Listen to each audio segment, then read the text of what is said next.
précision si li nga xam ne que moo di wàllu wu nu mel alors dañuy daal di ñëw itam si leneen foofu si wàllu assemblée nationale tey jii nag convoqué nañ exactement benn ko plénière pour daal di taxaw si li nga xam ne que moo di la DPG di la déclaration politique bu Ousmane Sonko exactement alors enfin tout d'abord ñu gis ni Diomaye jël datu li nga xam ne que moo di le 13 pour Sonko mën a amal li nga xam ne que moo di DPG vu que ni c'est la décision de l'Assemblée qui prime mais enfin dañoo gis ni ñu ne ñoom Moussa Diakhaté que ni Diomaye da leen santoon liggéey mais jëlul date ba daal di constitué wu exactement entre les présidents yu conférence bu assemblée nationale ñu daal di jël datu li nga xam ne que moo di le 11 ñoom jàpp nañ l'élégance wala kon li nga xam ne que moo di justement par rapport ak li nga xam ne que moo di le mot dañoo bëggoon peut-être Diomaye conformé wu ak date bi nga xam ni itam jël nañ ko parce que taanu date dafa nekk benn vide boo xam ni itam bàyyi na ko fa tijji rek benn session extraordinaire que ni liggéey leen si ponk yi ak ponk yële Moussa Diakhaté loolu la daal di xam ne exactement ce serait élégant pour ñu bàyyi leen nag li nga xam ne que mooy date boo xam ni itam tànnoon nañ ko niki li nga xam ne que moo di le 11 donte sax ils ont pris acte si date le 13 parce que c'est la décision du président qui prime surtout. kon jeexal na wax bi. Mais où est le débat aujourd'hui? Il n'y a pas un c'est la décision du président de la République qui prime. Ok, mais ça, donne élégant. Xam nga élégant bi. Suñ ko bàyyi loolu exactement concrètement. Xam nga lan mooy élégant bi.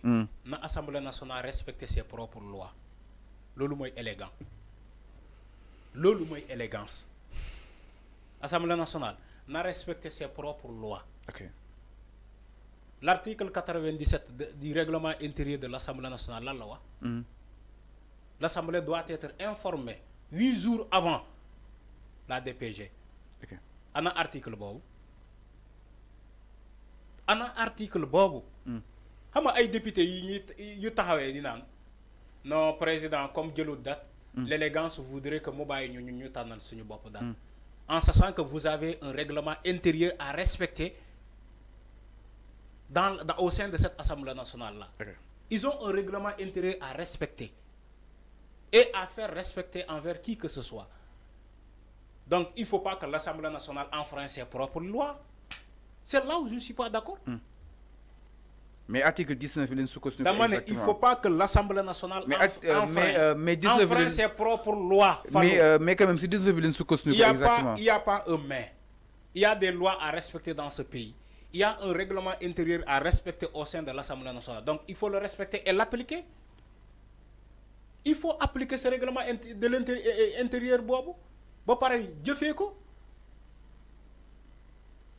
Il faut respecter le délai des 8 jours. Lu leen arrangé la ñuy wax les députés de Benno Bokk Yaakaar lu leen arrangé la ñuy wax. Donc da nga jàpp ni 8 plus 5 égale 13. Parce que 8 jours yi ak 5 jours yi avant. Oui.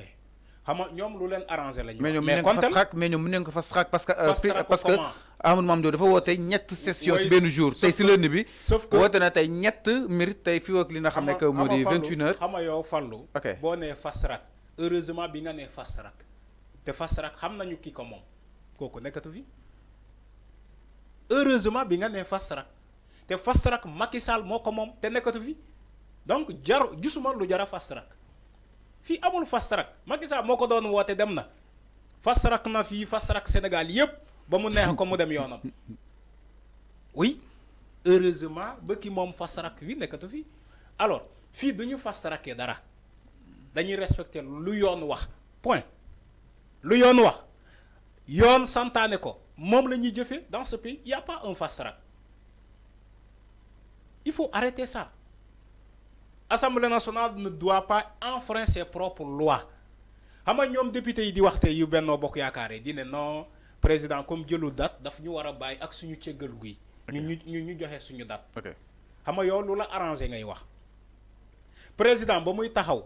mais wax la may ma ñëw. mais quand il y a président ba muy taxaw di ne. dama bëgg ngeen votel ma loi bi dama bëgg supprimer ñaari institution yi. comme arrangé wu la da nga taxaw jaamarloo ak moom bañ da nga bañ. am na wala amul les députés de Benno Bokk Yaakaar dañoo taxaw jaamarloo ak président de la ne ko lii du fi jàll projet de loi boobu institution yooyu kenn du ko supprimer parce que arrangé wu leen pour la suppression seen ay mbokk ñoo fa nekk politicien am na wala amul am na le président pourtant opposé wu ci leur décision il a pris acte on est d'accord il a pris acte parce que dafa am ni seen décision la ñoom assemblée nationale mu respecté ko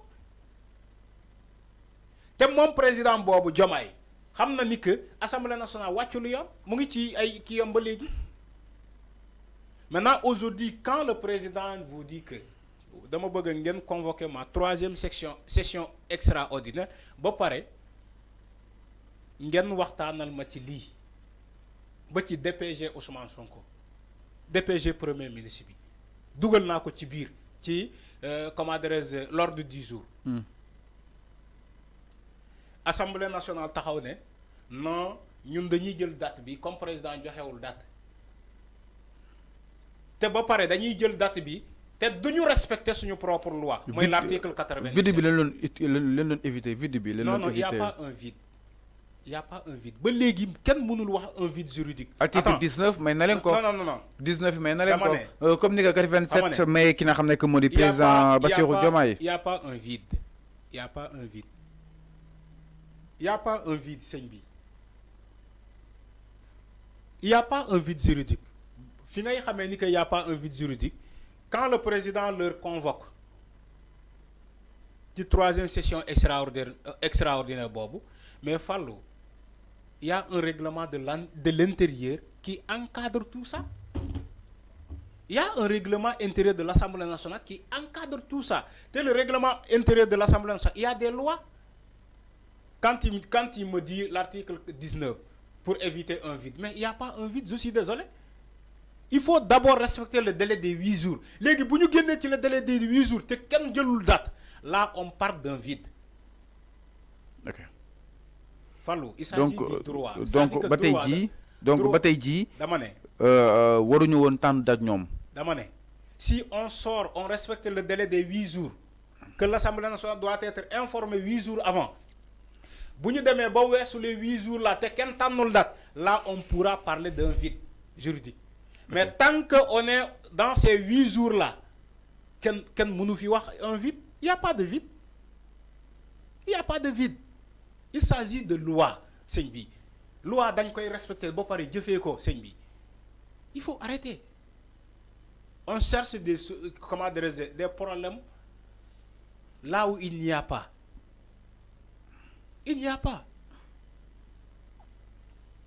lii laa yàgg a kaas assemblée nationale man lii laa yàgg a kaas assemblée nationale bu bëgg ñun sénégalais yi respecter seen règlement intérieur te ñoom ñu fay liggéeyee respecter wuñu seen règlement intérieur.